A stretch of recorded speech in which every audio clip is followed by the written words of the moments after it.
Damn day. Club going up on a Tuesday. You know it. Happy Wednesday, though, everybody. And welcome to today's episode of DV Live City Talk with Mayor Eric Bruen. Look I changed. Wow. Welcome back. I had to put a coat on. This is so that I'm not. I'm here in my official capacity as the proud mayor of the city of Ridgecrest. So. Yeah, and you haven't been on here since January. I have not. It's been a while. I know. It's kind of been nice to have other guests on. Well, that was what we designed. The brilliant people over at Desert Valleys, their whole plan was to make sure that lots of opinions and information got out to our community.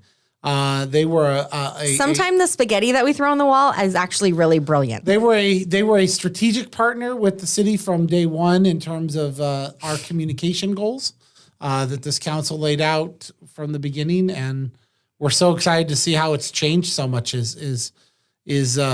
We never would have guessed that we would have 5,000 TikTok views on a 1.5 minute video, and we're so excited to see how the community has been responding to the communication changes. Well, and I think this is proven the communication wise because City Talk has been taking off. And for anyone watching, if you haven't done so, please like, share, subscribe. You know, if you see me in the middle of Walmart, please excuse my messy bun, but come up and talk to me. I had a bunch of people actually a few episodes back talking about trash. I was at baseball and they came up and they're like, thank you for talking in your backyard terms because it made it relatable. It made it understandable. Made it real. There's so many issues that we deal with and every single day at the city side. Mm-hmm. But what we do is we take them and we talk about it in complicated. So this week we're going to be talking to the DWR about the SEQUA and what its impact is going to be on the IWVGA and the upcoming GWA fee. And you're going, IDK, I don't know what the hell just was said. Yeah, I've watched my fair share of councils, or I read up on my notes before the shows, and I'm like, God. Call it acronym soup, yeah. Yeah, I'm like, if y'all want the actual literature on it, tune in on the City of Ridgecrest page at 6 p.m. the first and third Wednesdays of the month. Yeah. and also, ask any one of us. That's the other thing that's been so refreshing is, if you have a question, ask it. Mm-hmm. Ask why something. I mean, but don't then demand that we go to your position, but respectfully ask. We can have all kinds of respectful conversations. I think you guys have done really well at being accessible to people, reachable. Facebook. Yeah, I call it this way. Some people like when I say it. Some people hate when I say it. And I'll let you guess which group is which. But I said one of the things that the city focused on its communication is it was time to turn the volume down on the negative, and it was time to turn the volume up on the positive. Right. And people say, well, all you're doing is cheerleading and saying the good about the community. I said, well, you know what? I got two choices. I can walk around here and I can look at the good and the incredible and all these things that we have moving forward for us, or I can spend time walking around with my head between my legs asking myself whether or not the sky is falling. Why wouldn't we want to talk up? I don't choose the latter. The positive. We've got an incredible community. I mean, what has always been the strength of Ridgecrest? Ridgecrest's greatest strength is Ridgecrest itself. Right. It's the people, the body, the environment. And people say, well, yeah, but that's what you want to change. No, I just want it to continue to evolve. I don't want it to... It's very unique in our area. We're very unique with the people here and everything that comes out of Ridgecrest. Right. But to say that we aren't going to change and evolve and have new demographics and welcome new citizens and welcome new ideologies and new ideas. Isn't that how we become a ghost town?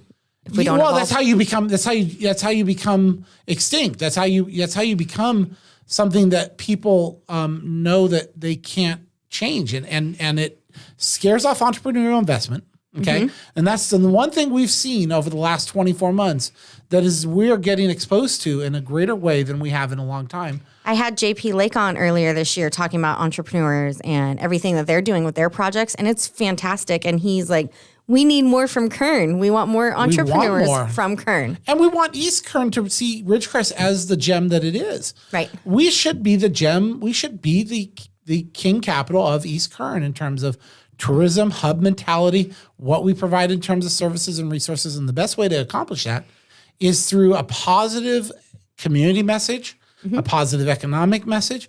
If I want to sit around here and scream the sky is falling every 2 seconds, I'll drive people away from us as faster than Stink does No one's going to be coming here. it's not going to happen.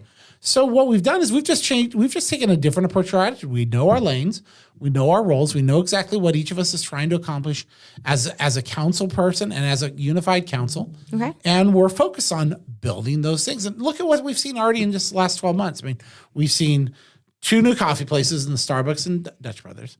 We've seen two new fast casuals in Panda Express and Chipotle.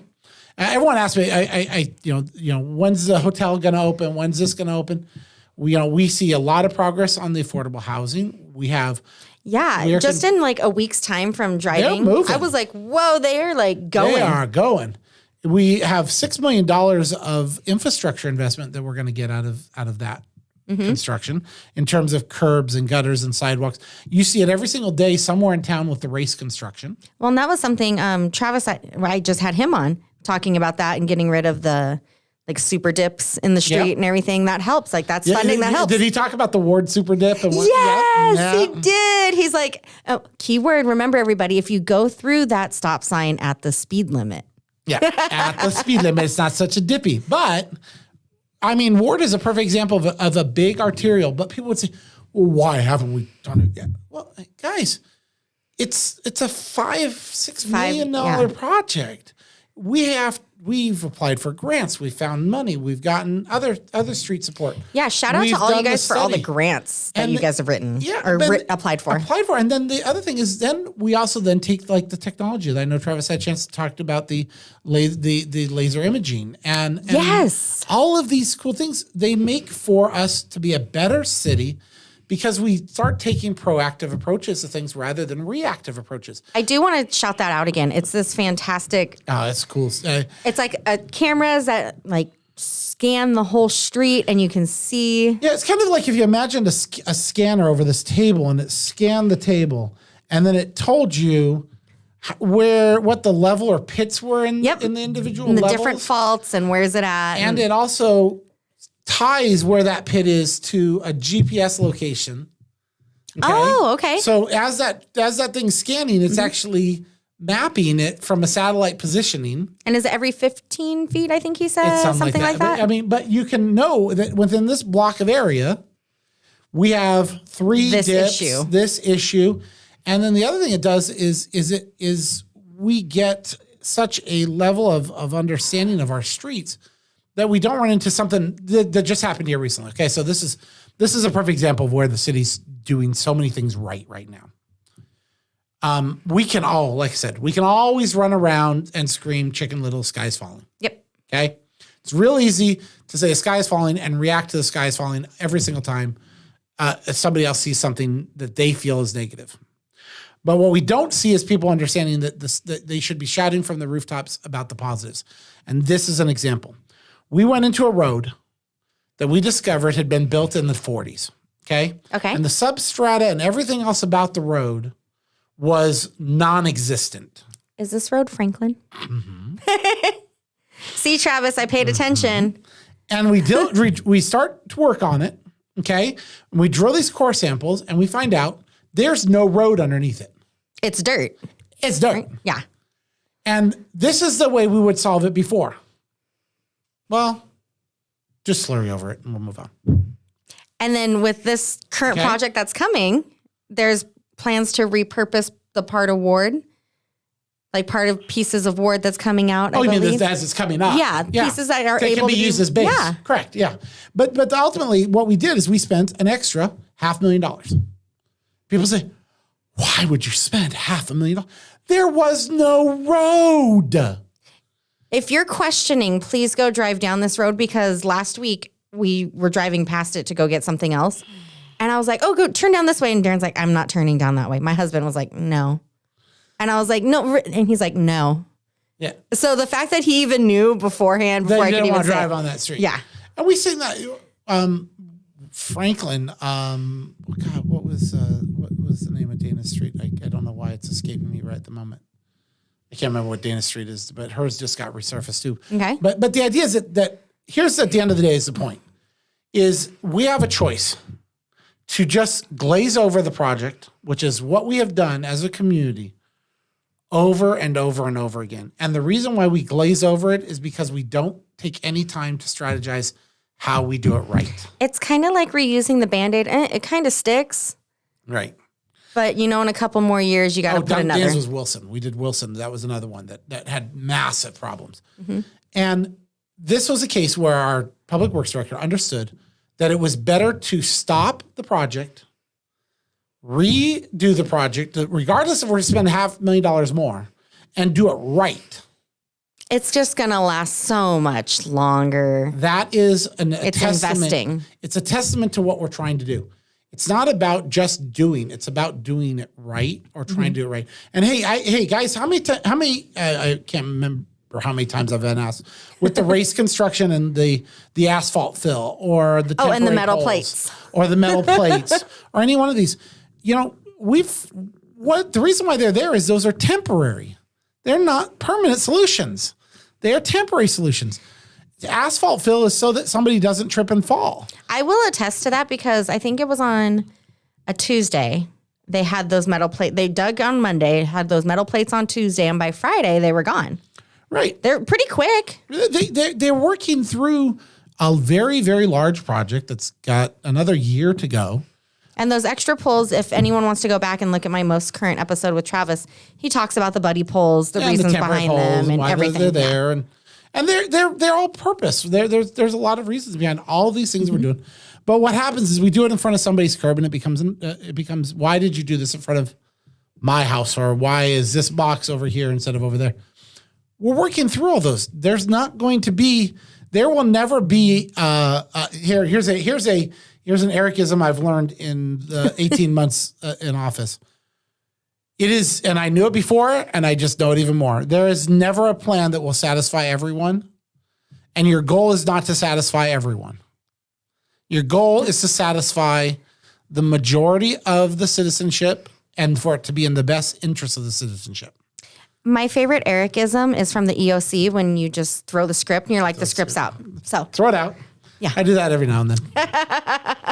But I guess because I like talking, I'm passionate about what we're doing with the city, so it's fun. Mm-hmm. Race is coming along. I think they're doing their as best as they can. Is it a minor inconvenience to all of us? Yeah, sometimes. But what is it? What are we going to get when race is done? That's the thing is people say, well, why are you doing this? Well, stop and ask why haven't we done this before, and what is it we're going to gain? Well, I think another thing too is Frontier's coming now with their own fiber. Frontier's going to get to work on theirs too. Yeah. But what caused Frontier to suddenly decide to improve their infrastructure? I'm going to guess competition. Healthy competition. Yeah. Maybe why are there new eateries opening? Because there's more people in town. There's opportunity for it. Well, there's clearly a demand. The opening of Panda attests to itself. It's signaled demand and pent-up demand. Mm-hmm. And I mean, you say, well, then why don't we have, I'm going to throw it. And I'm also, real quick, back to Panda. I'm not just saying because all of us love the orange chicken, but they had one of their top 5 best openings. I think it was their second largest corporate opening in terms of a 7-day sales span. Yeah, so it was huge. Yeah, it was. They said it was remarkable. But I mean, think about we talk about the things that we want in this community. All of them, we've created generations now that expect things to happen overnight. Oh, I love the newest thing is like when kids get pissed off because Netflix won't load in 10 seconds and they all don't know the struggle of our dial-up having to come around. Yeah. Yeah. But all of these things are strategic long-term goals to get the city to the position that it should have been probably years ago. Mm-hmm. We're a 30,000 person community in the middle of the Mojave Desert with open landscapes, great opportunities in terms of job, a reasonable home value. You can own a home reasonably. Okay. Yeah. You have a 5-minute commute to and from work. Our only Maybe highway 8 minutes. is Highway 178, which we know as Ridgecrest Boulevard, China Lake Boulevard, and Inyokern Road. Yeah. Okay. Not highway. Okay. The Highway 178. I mean, we don't take the 5 to get to the 10 to get to the 101. I mean, do you understand? That's not what we live in. We have we've got an incredibly dedicated group of volunteers that keep our youth involved in stuff, take care of people like SafeGrad, take care of our communities. We have the Holistic Garden. We've got all these groups that work as a collective on a lot of different fronts. And what we do is we've kept ourselves in this hidden bubble. And I've said, I'm going to work as hard as I can to break that bubble because the more we find economies of scale for our community, the better our community is going to be over time. Well, and I think it helps show other communities similar in our size that it can be done. It can be done, but more importantly is we can be an oasis. We can be an oasis in Ridgecrest for people that don't want an urban lifestyle, that don't mind going to the grocery store and seeing their neighbor. My neighbors, it's so fun. Tina and Todd are they're and kudos to them and the life that they're building together. But my neighbor Tina, she comes over and she says, "Your kids want to help babysit my chickens while we're out mountain climbing." My 10-year-old was over the moon. I mean, the idea of going in there and feeding baby chicks, they was over the moon. Yep. Am I going to let them have chickens? Hell no. But can they go next door? Why not? Can they go next door and feed chickens? Great. But it's that environment that is so lost in so much of America today, especially in urban America. Because you want to put your blinders on and stay in your lane and ignore. And intersecting with people it becomes less and less. And we've done that digitally. And we have that in Ridgecrest. And people would say, you're trying to ruin it by growing us. No, I'm trying to make sure that we have the economies of scale, that we can provide the services this community expects and needs while still being able to preserve as much of that heritage as we can. And a perfect example of that is the community pool. Is everyone, including myself, including every other person I talk to, wants that community pool. Mm-hmm. But if I were to take a survey of 25 people that ask me, do they want a community pool? 25 of 25 will say they want it. If I ask 25 of 25 if they want to pay for it, I'm not going to get it. Right. I mean, it's expensive. Whatever it is, I want a pool. Okay, last time I checked, if I own a home and I want a pool in my backyard, I think I'm writing a check to pay for a pool. It's the same thing. I want a great police force. I want all the level of public safety. Then we are going to have to invest in ourselves. We're going to have to invest in locally controlled funding, items like Measure C, items like I think that's something that leads into Measure V and those types of things. Yeah, and like the fire contract. Yeah, the fire contract is a perfect example. We want public safety, but right. How we signed that deal. The deal's done. Mm-hmm. We know how much we owe, and it's kind of now we got to pay it. Yeah, it's kind of scary to think that at one point we could have been down to. Well, no, we don't know yet. And we just don't know yet. But thinking about it in terms of reading and going over, and when I had Ron Strand on and the fire chief, it was like down to one. So if there's a service call and they're tied up here and then there's an accident and they're tied up like that, it just gets pushed back. Everybody gets pushed further down in terms of public safety. Losing a fire station is bad for this community. Everyone's going to, we're going to, the idea of even losing one is a terrible thought. It's been a luxury to have that. And we actually need a third. Truthfully, based on our volume of calls, we need more. And that's what they were saying is, based on those, the third, and then there's the one in Inyokern, but, they have their own. Right. And their own needs. And at the end of the day, we are blessed to have the community we have and to have the type of tight-knit. But the idea of putting anything of public safety at risk is just something that I don't believe in. It's something I don't think our community believes in. And my sincere belief is that if I take that same 25 people I said want a pool, and I say to those same 25 people that Let me solve not only the pool, but let me also protect public safety. Let me protect all the resources that we need to, and let us self-invest in our community and draw from every single person that travels through this town in some form of self-investment. I got a feeling our community is going to understand that those are the things we have to protect. Public safety, okay, and the quality of life of our community are going to define the future of this community. Well, you can't have growth the way we have been growing without also growing public safety and quality of life. Right. Unfortunately. Or you can, and just as sure as it will crumble. Yeah. It's like building a house on the foundation of straw. It's going to crumble. At some point, it's not going to last. Our foundational, and this is, it was talked about during the budget hearing, and certainly is something that we've all been focused on, is we've rebuilt the reserves of the city. We have a good general fund reserve. We have a balanced budget. We are living within our means. One of the first things that we talk about is are we living within our means? We are. Okay? But when you have that sentence, are you living within your means? You are.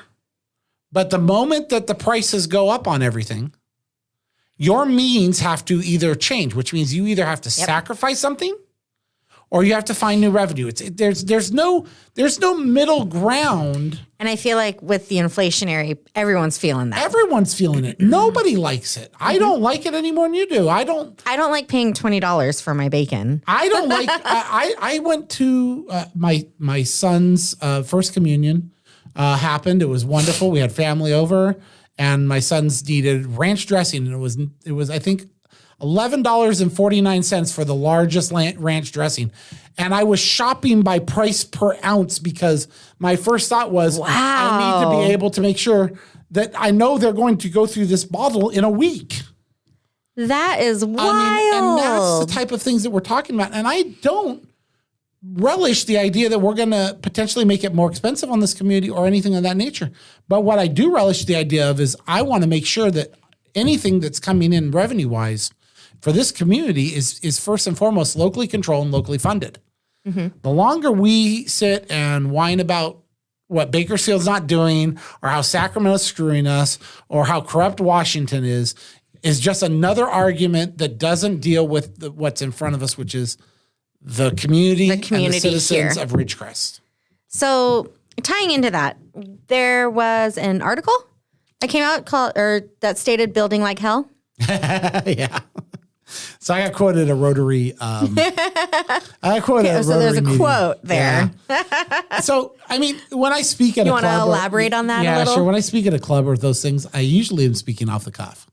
Just like I am now. You don't say. Yeah, I'm an off the cuff speaker, and it gets me in trouble. But it does two things that I really think people realize. One, I'm pretty genuine.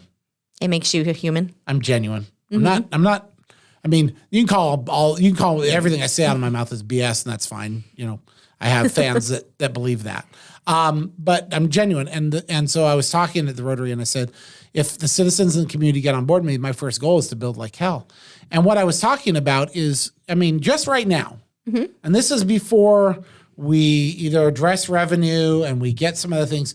This is just what we're working on that would be under construction in 23. Okay. We still have the race project that'll be wrapping up in 23. Okay. Mm-hmm. We have the hotel that is finishing, and hopefully another one which we expect to be breaking ground soon, which is the Town Place Suites. Actually right across the street from Desert Valleys. Okay. We have the $1.8 million for the Clean California grant. Mm-hmm. That's going to make the improvements. The Leroy Jackson. Okay. Which includes the lights for the tennis courts.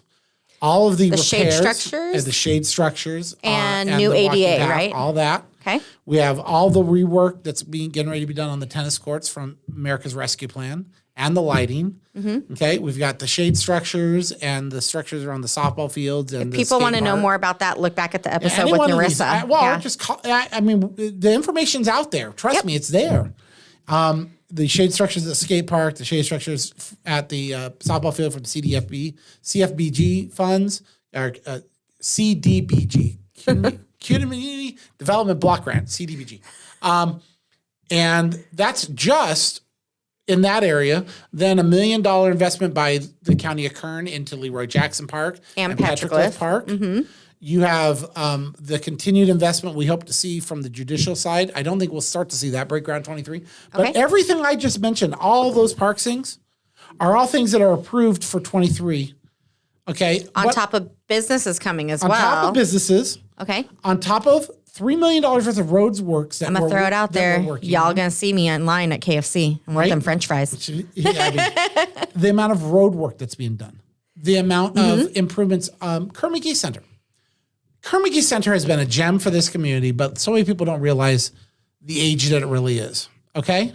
But these are just an example of some of the things that we're looking at Kerr McGee that either are implementation, pending implementation, or being proposed. Okay? Implementation, new Wi-Fi, campus-wide Wi-Fi throughout all of those buildings, including all of the basketball courts, the administration offices, Freedom Park, and all of the banquet facilities and rooms. Okay, right now there are 4 Wi-Fi points that serve all of that gym area. And anybody who's tried to use Wi-Fi at Kerr McGee knows it's sluggish as all hell. I was going to say, back in February at the Economic Outlook Conference, I was trying to use Wi-Fi and I went to hotspot. We're putting 32 hotspots across that campus now. Wow. Okay, America's Rescue Plan in motion. And they go, why are you spending so much on Wi-Fi? Because if you don't have a good facility that has internet access, you don't have a good facility. Well, and that opens up more doors for it to be accessible. Right. How many rooms when was the last time the flooring was touched in Kerr McGee? We did the carpeting in 2020. Or 2021. We haven't touched the laminate flooring or the flooring of the Kerr McGee surface, the banquet area for close to 20 plus years, as well as the dividers, as well as the kitchen. I just at a last meeting, we approved a new stove for the kitchen. Do you know what? How old the stove was? It was 15 plus years old. Was it still usable? No, it had broken finally. It died. Okay. It died completely. But this is the question, and this is what I keep stressing is so different about this council over the other ones. As opposed to not about arguing over fixing a stove, we stopped that argument and we said, what else needs to be fixed now? So you took it one step beyond. Well, fix the stove. 5 steps beyond. But if we're gonna spend $15,000 on a stove and do all this, spend 40 and get it right. Okay. We keep playing. I called it chasing nickels to save dollars. That is a very good point to make. Or chasing nickels and losing dollars. I should say chasing nickels and losing dollars. Because we're not focusing on the big picture. We're always focused on this micromanagement picture. Fix this right now. Fix this right now. But we're spending $200 fixing it rather than we do that over and over again rather than replacing it. And each time the person that comes and tries to use it gets frustrated, has a bad event, and then what do they say? They don't. I don't want to come back to Kerr McGee. Yeah. So that's just an example. All that's going to happen. Then you have the new construction, like you said, KFC. Hopefully, we can get some more other new businesses coming here. We're looking at, what can be done with those other areas, and then you get into the bigger things, the big long-term things. Well, and that helps too with tourism and relatability. Right. Like we were talking, I was going past McDonald's and there's a tour bus. But it's true, people from out of town, out of the country now, coming back in and they want to go see where Lady Gaga filmed her latest film at, or video, Gaga. I mean. Yeah. I can just see it. Yeah. But then they recognize like things like Chipotle, Panda. Yeah, they recognize brands. Yeah. And I mean, the California Welcome Center, all these, there's so much momentum going on in this community that, like I said, my point of my build like hell is quite simple, is I want to see our community in a state of construction that mirrors the state of construction that we're seeing on base. Mm-hmm. Because we have an opportunity over the next couple of years to take advantage of the chaos, okay, to emerge not only economically more viable, especially this side of the gate, Right. okay, but also directionally more viable. So what about the empty buildings in town? Everyone talks about... Here's the problem with the empty buildings. A lot of the empty buildings are owned by parties outside of Ridgecrest. Okay. Okay. And so you have to have them motivated, because the building unoccupied becomes a write-off. Oh. Because it's a business loss, essentially. There's a loss of income. Because if they were making $10,000 renting it and now they're not making it, so that business is losing money. They're losing their. They can then get a tax write-off from the corporate side. So there's advantages to what they're strategically You mean there's doing. politics in it? There's economics to it. I less fewer politics, more economics. Okay. We just kind of sometimes make those interchangeable. I just know like a lot of the people, the community members see like, why are we building new structures when we have Well, and here's the empty second. structures? And here's the second is cost to construct new is actually less cost prohibitive than cost to refurbish. Really? In a lot of ways. I mean, when we built, when a credit union may have built this building that I may have knowledge of, that was our whole reason was we wanted to be able to build a facility that we knew we would have a 30 or 40 year longevity on without having To problems redo every the 2 plumbing seconds, or the electrical. every 2 minutes. And an older building, especially some of our oldest buildings, they're not Wi-Fi wired, they're not certain code wired, they're not electrical. Some have asbestos. There's a lot of those buildings that people go, why is that building unoccupied? And a lot of times it has to do with, a larger urban area. What do they do when they have an older building? They demo it. Right, because they need the land space. We don't have the same problem, but the only way we end up resolving that is slowly and steadily, constantly evolving, organically building this community in terms of the stage 1 to stage 2 to stage 5. We have an opportunity over the next couple of years to make Ridgecrest a beautiful oasis in California, because people are going to continue to not want to be in the urban environment, but still want to be part of California. They still want to feel connected. I mean, if you own a plane, if you are a private citizen who has a little bit of money in an urban area, and then even more so if you own a plane, Ridgecrest should be the greatest place in the whole wide world to you. Right.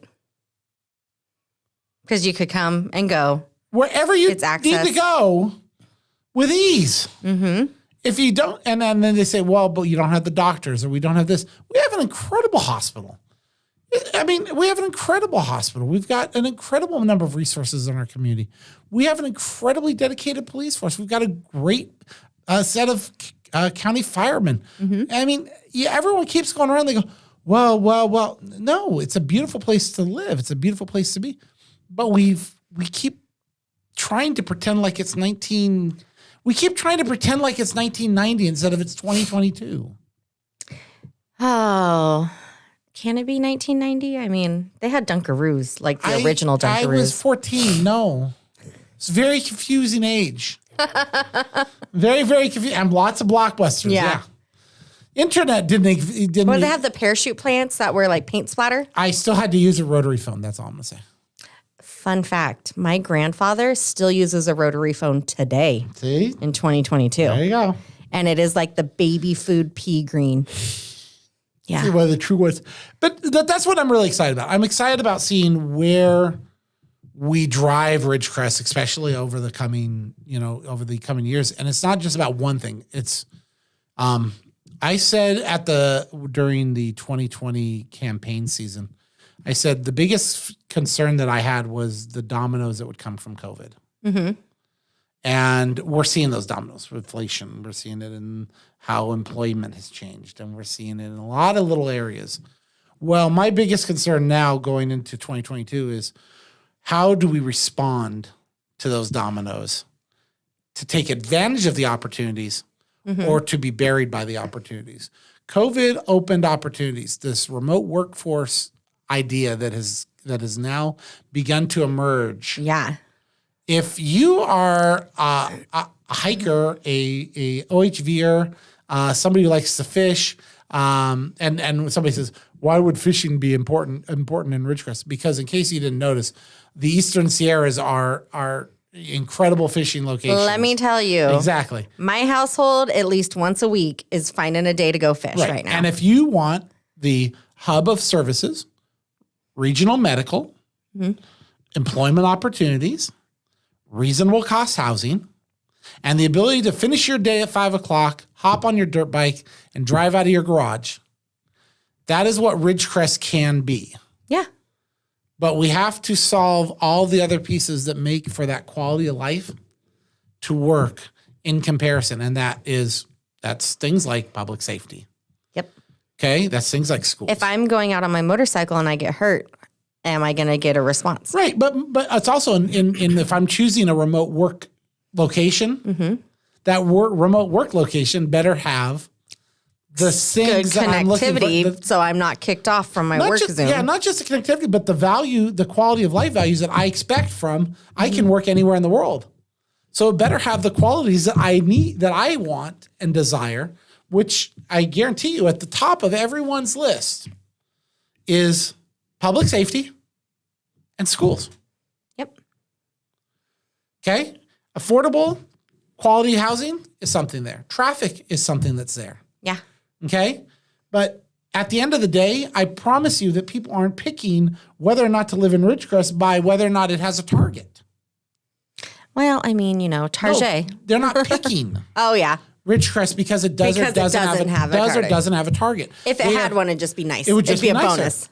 But they are picking Ridgecrest based on the level of safety, I feel. They are picking Ridgecrest based on the number of employment opportunities there are. Okay. They are picking Ridgecrest based on the idea that I can own a home. Where right now, if I'm a younger couple living in Los Angeles, the odds of me going out and purchasing a home in even a nicer area of Los Angeles, I better be coming with 1.1. I mean, we're talking in the $600,000 to $1 million. Oh, easy. For minimal. And I grew up in that area, and I went back to that area, and I'm scared to hell to go to that area.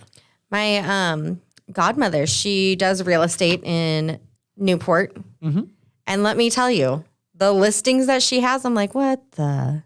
And that's what I'm trying to say is Ridgecrest is primed to be that alternative for singles, for families, for a different demographic than what we have always attracted ourselves to, because we can be that oasis in the desert. And but the easiest way for us to destroy that is by not moving with the momentum, but working against it. Staying in our comfort zone. Yep. So It's going to be the easiest way. So one last thing I wanted to talk about was keys of the city. Oh, okay. So well, I started the Keys program last 21. it seems like it's really ramping up. Well, okay. So let's be clear. You saw 3 of them back to back to back. So we presented a key to the city to a former city council member and former director of our Parks and Recs, Jason Patton, posthumously to his wife. And Jason was our first one. Now, they've presented keys to the city in the past. Okay. What I designed was I said I wanted a program that kind of forced our council to always be in a mindset of recognition. And so every council member can recognize a city member or a community member once every 2 years. So there's not going to be every month. This is a backlog kind of coming forward. Okay. So we presented to Jason. Then we presented one to former Mayor Stephen Morgan. Okay. And Steve is a controversial pain in the butt person. But I love that man to death because he means that very lovingly, Steve. Oh, he knows that. He knows that. He gave of himself to this community for years. Oh, yeah. And tirelessly and without ask or without return. And that is, there's only one person I put above him in terms of how I look at this community, and that's Chip Holloway. So, Steve was incredibly dedicated servant, and he's leaving. So he's leaving Ridgecrest, and I wanted the proper way. I didn't want him going out on sour notes. There were sour notes that were created with the city in some previous decisions. I didn't want that to be how the legacy was. Okay. And then our third one we presented to Renee Westlux. Okay. And a lot of people don't understand, what Renee's role has been, but during redistricting, Renee was an absolute champion. I mean, an absolute side. If I could have given side-by-side keys to Renee and Dave, I would have. Dave says I got paid to do it because it's part of my job. Renee's a volunteer. Okay. And I said, okay, then Renee will get recognized. But I mean, that woman, I can only compliment her because because I probably, if I say too much, I'll have 40 emails to go through as a result of it. But that's the type of dedication. She listened to every single redistricting commission meeting. She listened to every single piece, and she was tactically aware of when they were trying to pull the wool over another group in order to screw So Ridgecrest. she stayed on top of it. She's like a little pit bull. If we do not have Renee Westelux, we lose Congressman McCarthy on the 23rd of December. I thoroughly believe that. And I thoroughly believe that because we see the shark's tooth that happened to Cal City. Mm-hmm. Okay. So, and to say, well, what does it matter whether we lost Congressman McCarthy? Well, that would have been Congressman McCarthy and Assemblyman Fong and Senator Groves and First District Supervisor. Politics is about relationships. Right. I'm having a relationship with our community. I'm not just, I mean, guys, this is not, it's not the greatest job I've ever taken. Let me be real clear about that. You're the show pony. My job is to interconnect with the community and interconnect with relationships to get things done. Well, you've done well listening to both sides of the community. I try. Yeah. I mean, if somebody says they absolutely vehemently disagree with me, I just say, okay, we can respectfully disagree. Mm-hmm. And then they rail for another 30 minutes of my ear, and I said, we can still respectfully disagree. It's not, you can rail for another 30 minutes, it's not going to change my opinion. But you listen. But I'll listen. Yeah.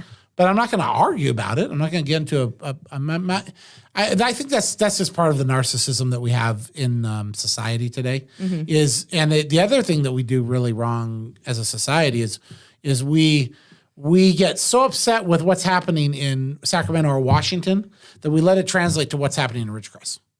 And that can't be the focus. I mean, the last time I checked, as I've stated to many people, I do not have Joe Biden's phone number. Are you sure? I'm positive. Okay. I do not have Gavin Newsom's phone number. Okay. What? I don't. I swear. I do not have. Are you looking in the right phone? I do not have the phone to anybody in border control or well, I probably could get a hold of water resources, so I'm not going to say that one. But at the end of the day, my elected role is to serve the best interests of the city of Ridgecrest. So that means that while I appreciate if you live in the county, you have concerns, but if you come and you scream at me about trash and you live in the county, I'm not the person you should be screaming at. You should be asking those questions of your elected representative for the county, which is Supervisor Peters. And I'm sure him and his staff would get you an answer. Uh-huh. But the fact is that my role is to support the city of Ridgecrest. And that's where I say, on the local level, what's happening in D.C. has an effect on us. Don't get me wrong. What happened in Sacramento has a massive effect on us. But don't try to think that directly the politics that's going on over there is the same politics that's happening inside here, because the 5 people who are serving on this council, they're doing it because they love this community. Yeah. Not because they are somehow being the enrichment that it's not rolling out like golden tickets for you guys. No, the greatest enrichment that we get from doing this is seeing our community grow and improve. Okay. I mean, the ultimate enrichment that any one of us is looking for is to see the lives of our citizens be better. Mm-hmm. I want the lives of my children to be better. I want the lives of your children to be better. I want the lives of anyone else who works in the city to be better. It's laying down the groundwork for the future. It's the simple fact, improvements for the future. Yeah, we have to continue to build the base and foundation of what we're doing, and this community. It goes back to what we talked about at the beginning. It's like Franklin. You can only put a Band-Aid over dirt for so long. Until you got to invest. You got to invest in the foundation, and we're getting there. And it's going to take this community making the decision. We understand that investment starts with the citizens as well. So, final note before we head out for today. Sure. We're going on sabbatical, everybody. I have an announcement. I was going to say, if you haven't noticed the announcement. If you haven't noticed, it's not just donuts that have been growing lately. Right. So this is our last episode until October. Mm-hmm. But I'm excited. Yeah, when we come back in October, we're going to see when we're going to have a lineup of people that I'm sure Desert Valley's. Well, I can't speak in the we person. I have to remember. That's how I have to switch this, because otherwise it looks like I'm somehow trying to improve our city by doing something nefarious, which is nuts. And I was right to the camera, nuts. Oh, geez. Sorry. But the simple fact is that DV Live, City Talk and DV Live were built on, the hosts and everyone being here. And I have a few too many jobs as it stands. So we will resume the process of getting city information out to you. And it's been fantastic. And huge shout out to Captain Scott for coming on. Yeah. For City Manager Strand, for the Chief, for Supervisor Travis, Peters. Marissa, Supervisor Peters. We've had an incredible lineup of people over the last year that have came out and been able to show everything that's going on in our community. We're so excited to be able to come back with another lineup in 2020, at the end of 22 and into 23. So, and one thing I do want to say is that in 3 days, we have 3 days? 4 days, we have the fireworks show. Yes. Sorry, community fireworks show is this Saturday. At the beginning of this month, I did have Katie Whitfield on for talking about the fireworks show. So if you want to go back and know what the show's all about, please rewatch that and then come out at 4 p.m. on Saturday. Yep. Well, enjoy this. Come out at 4 p.m. if you want to claim your seat and then bake in the sun for 4 hours. Okay, yes, it is first come, first serve seating. Okay, I want to be clear. If you don't care where you sit, then make sure you're there by 7, 8 o'clock. I mean, but then I don't expect any complaints about where you're sitting. You'll be hoofing it a little bit. You're going to be hoofing it, and you might be behind a lot of other people. But they're working really hard. They have a bunch of amazing food vendors, activities, things to do to occupy your time if you're there at 4. Yeah, it'll be a great event. And it's free. It's free to the community. Free to attend. It's a lot of fun. Our community fireworks show. Again, Steve Morgan worked, that thing doesn't exist without him today. Yeah. And so that's just an example of a community event that was built on the back of volunteerism. And we hope to see it continue that way. So make sure in this time that I'm not around, just send me an email, drop me a comment, tell me if you have any ideas of what you want to talk about, people you want to see on the show. And then when I come back, I'll be right there for you guys. Okay. See you guys in October. And thanks for coming on today. Thank you. Thank you for all the work you've done in bringing out information to the community. That was our goal. So yeah. And be sure, there's no city council meeting tonight, but be sure to join them next week. Go to the City of Ridgecrest page, and at 6 o'clock, you can see the council meeting. Absolutely. Bye, guys. Bye.